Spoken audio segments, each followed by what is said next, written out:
ketiga, ganjar kerendahan hati itu kehidupan. Orang rendah hati, apapun yang dikerjakan jadi hidup. Tapi orang sombong, apapun dikerjakan jadi mati.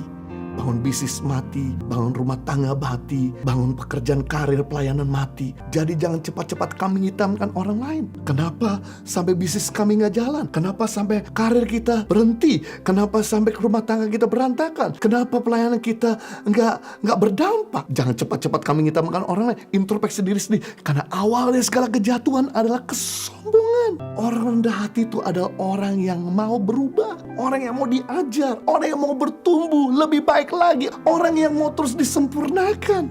Di masa pandemik ini ada saat yang terbaik di mana kita merendahkan hati kita untuk belajar apa yang Tuhan inginkan dalam hidup kita, agar Tuhan tolong kita belajar dari orang lain. Saya teringat beberapa teman-teman kami yang merupakan pengusaha pabrik tekstil. Begitu masa pandemik, pabriknya berhenti, tidak ada orderan lagi. Dia bingung untuk bayar karyawan bagaimana, untuk bayar THR bagaimana. Tapi dia lakukan adalah dia tanya Tuhan, dia diskusi sama orang lain, dia bertanya sama orang lain, minta masukan dari orang lain, dan kemudian dia rubah sesuai dengan masukan yang Tuhan katakan dan orang lain katakan. Dan akhirnya bisnis jalan. Sama seperti kami juga dalam masa masuk pandemi, kami nggak bisa lagi jual secara onsite di tempat ibadah karena tempat ibadah tutup. Masa pandemik kami nggak bisa lagi pelayan kami di cancel. Sedangkan merchandise yang kami pakai, keuntungan yang kami pakai untuk menolong pendidikan anak-anak pedalaman Indonesia, yang kami lakukan, kami coba jual online karena kami nggak punya pengalaman online. Belasan tahun kami biasa jual onsite. Akibatnya kita jual online berdarah-darah, tidak ada yang berhasil. Dan akibatnya apakah kami patah sama? No. Waktunya kita merendahkan hati. Saya sebagai hamba Tuhan nggak sungkan-sungkan untuk nanya anak-anak rohani kami, mereka yang berhasil dalam bisnis dan e-commerce, dan kemudian saya minta masukan, kami minta bimbingan, kami minta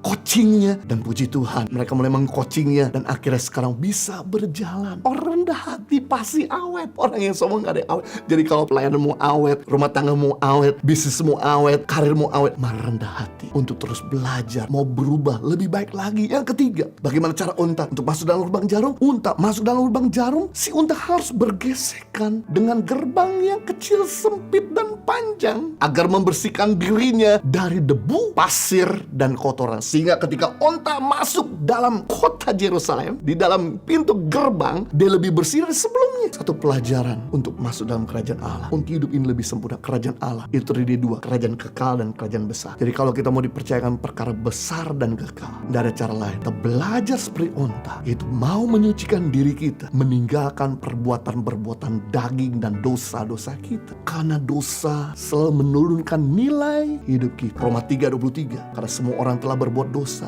dan telah kehilangan kemuliaan Allah. Akibat dosa, manusia kehilangan kemuliaan. Kata kemuliaan artinya kualitas. Jadi kalau pikiranmu gak berkualitas, perkataanmu gak berkualitas, hubunganmu gak berkualitas, hidupmu tidak berkualitas, kerjaan, usaha, pelayanan kita gak berkualitas, yang kita perlu lakukan adalah introspeksi diri sendiri. Karena akibat dosa kita kehilangan kualitasnya Tuhan. Sebaliknya, bagi saudara yang hidup dalam dosa, cepat minta ampun, kembali berbalik pada jalan yang benar. Seperti onta mau membersihkan dirinya, yang terjadi Tuhan akan kembalikan kemuliaan. Akibatnya pikiran kita berkualitas, perkataan kita berkualitas, pelayanan kita berkualitas, bisnis kita berkualitas, hidup kita berkualitas. Galatia pasal 5 ayat 19-21, perbuatan daging telah nyata, yaitu percabulan, cemaran, hawa nafsu, penyembahan berhala, sihir, perseteruan, perselisihan, iri hati, amarah, pentingan diri sendiri, kecederaan, roh pemecah, kedengkian, kemabukan, pesta pora, dan sebagainya.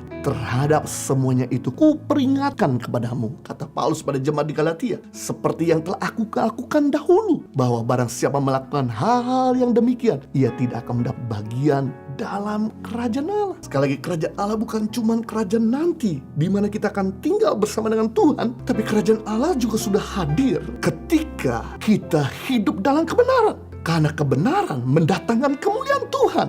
Dan ketika kita hidup dalam kerajaan Allah, maka sesuatu yang besar, sesuatu yang langgeng akan kita miliki. Jadi kalau keluarga kita mau langgeng, bisnis kita mau langgeng, pelayanan kita mau langgeng, kita punya jabatan mau langgeng, kita punya kesehatan mau langgeng, tidak ada cara lain. Hiduplah dalam kebenaran. Sebab di luar kebenaran, maka segala sesuatu yang kita kerjakan menjadi sia-sia. Jadi kita belajar di sini untuk menjadi sempurna dalam pandangan Tuhan. Yang pertama, jangan bersandar pada harta kamu, belajarlah untuk melepaskannya. Ketika kita pemegang erat-erat, diambil akan melukai kita. Yang kedua, untuk sempurna dalam pandangan Tuhan, merendahkan diri seperti Yesus. Yang ketiga, untuk sempurna dalam pandangan Tuhan, kita perlu meninggalkan cara hidup yang lama, sehingga kemuliaan Tuhan semakin bertambah-tambah di dalam kita. Tuhan Yesus memberkati.